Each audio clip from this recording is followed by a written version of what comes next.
What's going on, everybody? My name is Jack, and welcome to my basketball analysis YouTube channel. In today's video, we're going to be looking at some of the rookies and regrading them for the 2025-2026 NBA season. I'm really fired up about getting this channel started. It's going to be a lot of NBA content, draft stuff, player rankings, stuff along those lines. And as you can see in the footage right now, we've got 3 second rounders who just didn't go in the first round, but are still good and still making an impact for their teams this year. And Sion James, Ryan Kalkbrenner, both for the Charlotte Hornets. And then lastly, we've got Will, Jordan Poole, Richard for the Golden State Warriors. Without further ado, let's get into it.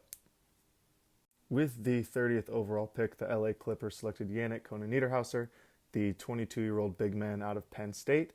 Niederhauser is a rim-running center who's averaging 4 points per game, 2.8 rebounds per game, and 0.3 assists while shooting 64% from the field. He is not really able to stretch the floor much, but with the departure of Ivica Zubac, we'll see how his playing time changes and whether or not he's able to get more run. The Clippers are in a really unique spot as a franchise, just with all the uncertainty surrounding. They don't know about their first-round pick this year, and they don't know about Kawhi Leonard and what his timetable is going to be with his scandal. But for right now, we're going to give the Niederhauser pick for the LA Clippers a B-. With the 29th overall selection, the Charlotte Hornets selected small forward sharpshooter Liam McNeely out of UConn, also known for playing on that same high school team at Montverde with Cooper Flagg. McNeely is a sharpshooter who's shooting 38% from three currently, despite playing just 12.2 minutes per game. With the Charlotte Hornets have being so hot recently, it's been difficult for them to really put these raw prospects in the rotation when you already have guys like Miles Bridges and Brandon Miller who have been playing so well as of late. And for McNeely, the big thing is going to be, can he develop sort of an off the dribble game? We know he can shoot. He can shoot the three very well. It's going to make his life easy playing with LaMelo Ball, who will be getting him good looks, and who he's been outshined by his other rookie teammate Concanippo. So this is going to be a C. Next up, with the 28th overall pick, my favorite team, the Boston Celtics, selected Hugo Gonzalez out of Spain.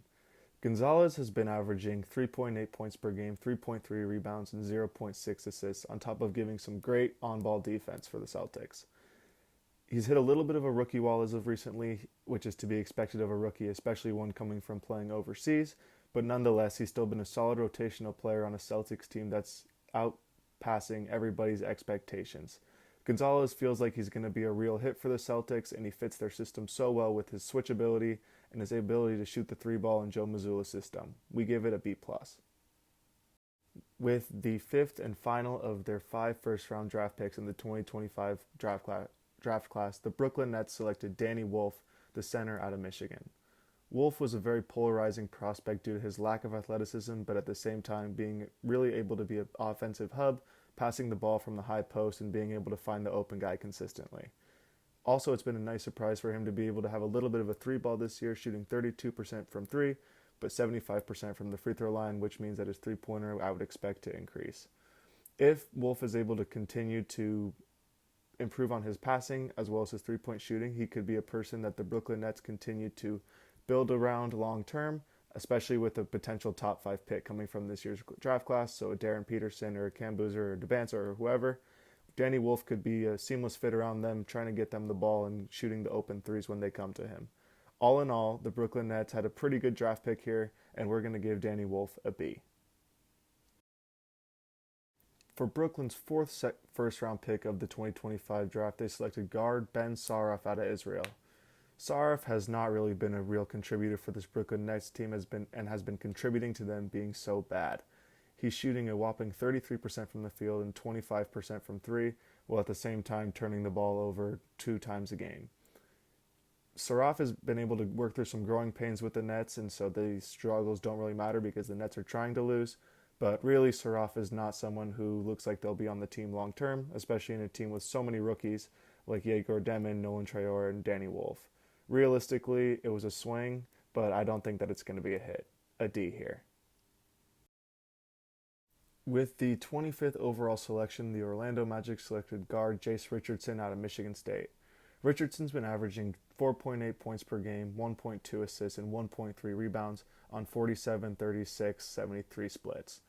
Richardson is known for being in the dunk contest where he almost busted his back and just ended his career before really even had a chance to take off, but thank goodness it was just a scare. He also has been looking pretty crafty off the bounce. He's got a good looking lefty jump shot, and I'm excited to see what his future is in Orlando. The problem is it's a pretty competitive backcourt with Black and Bane. This is a B minus.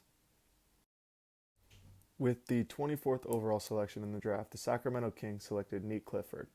Clifford came into the league a little bit older as a 23-year-old rookie, and so far with the Sacramento Kings has been averaging 6.9 points per game, 3.2 rebounds, 1.8 assists, almost a steal, and half a block a game. Shooting just 39.7% from the floor, he's really carved out a role as a hustler and a rebound player who's going to do all the dirty work.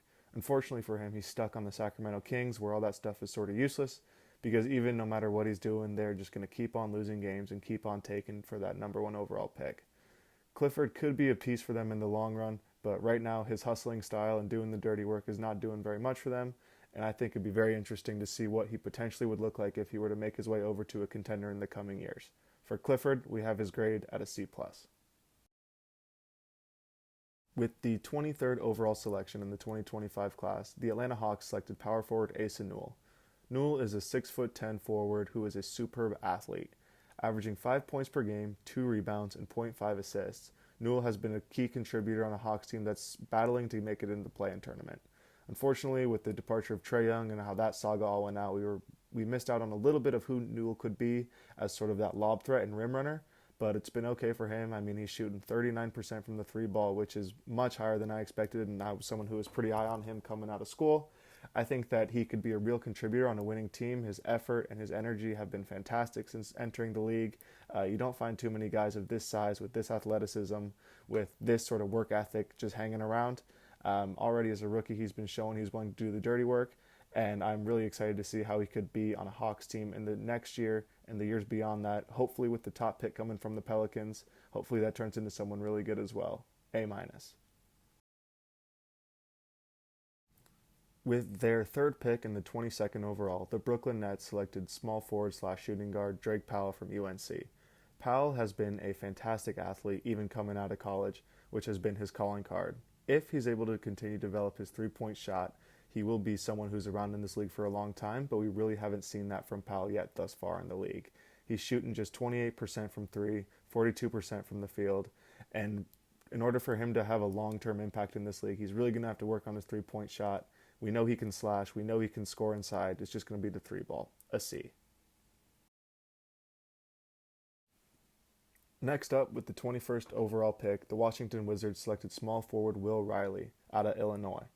Riley averaged 7.5 points, 2.4 rebounds, and 1.5 assists so far this season in 17.2 minutes a night, shooting 42.6% from the field and 32.3% from three. Riley has been playing in Washington, so unfortunately his season's been going under the radar, but he's had such a good display of moves, and his bag has been so deep looking. He looks crafty. He looks like a three-level scorer who can be in the league for a long time, and he's doing this really without any help around him. He just the other night had a 27-point game. I think it was against Detroit, which has been awesome to see. All things considered, he's still able to get his, and it'll be exciting to see what he'll look like next year with a top pick, with Trae Young back, and with Anthony Davis coming back as well. Hopefully he's able to continue to build off of what he was able to do this year and could be a franchise player for them in the long run. For Washington, we're going to give this pick an A. Next up, with the 20th overall selection, the Miami Heat selected Kasparas Jakučionis, the point guard out of Illinois. Jakučionis has been averaging 5.6 points per game, 2.6 rebounds, and 2.4 assists. On top of that, he's shooting 41% from the field and 44.9% from three. These numbers are a lot higher than I was expecting to see from him just 1 year out of college, and so him already being able to shoot like this and play make like this have been very good signs, doing this all with under 1 turnover a night. Unfortunately, he's with the Miami Heat, which is a sort of a difficult rotation to crack. I mean, Spoelstra has his guys. He likes the guys who are going to be out there hustling, which is no doubt going to help Jakučionis in the long term, but right now he's competing with veterans for minutes for a team that's still struggling to make the play-in. It'd be interesting to see them if they would bottom out and tank for a top guy, but it looks like it's not going to happen this year, and instead they're going to be likely making a play-in push. For Jakučionis, we're going to give this pick a B. Next up, we've got the Brooklyn Nets again, this time with their selection at 19 of point guard Nolan Traore. Traore, I have been a fan of for a long time, and this year he's averaging 8 points a game, 3.6 assists a night, and 1.2 rebounds. His shooting splits are definitely leaving something to be desired, shooting just 39% from the field and 32.7% from three. Both of these are going to have to improve if he's going to want to succeed as a modern NBA point guard. But I think that every time I watch him, he's showing me something new. He's very crafty with the ball in his hands. He's a good playmaker already. He might be the guy for Brooklyn long term at the point guard position. It's going to take some time to see, but I absolutely think that you've got to give him at least a couple more years, see what he can do, really give him the keys to the offense and see what he can do. I think this is an A-. Next up, with the 18th overall pick, the Utah Jazz selected Walter Clayton Jr. out of Florida. Walter's been averaging 6.9 points per game, 2 rebounds, and 3.4 assists. It'd be impossible to talk about Clayton without mentioning the fact that he was traded from the Jazz to the Grizzlies in the Jaren Jackson Jr. trade. And so for the Jazz, if you're looking at their end game and how they've got Jaren Jackson Jr., you'd maybe raise this pick up a little bit. But Clayton's been averaging just 39% from the field and 29.5% from three. As an older prospect coming out of Florida, you'd like for these numbers to definitely be a little more NBA, like closer to the league average, but he's still shooting at a below average clip. I really think that maybe next year he'll be able to do some damage on the Grizzlies, but with Ja Morant coming back or potentially being traded as a franchise point guard, it'll be definitely interesting to see how he's able to operate. But as of right now, I'm not that moved by him. I think that he's got a lot of work to do and not a lot of time to do it, and for that, he's a C-.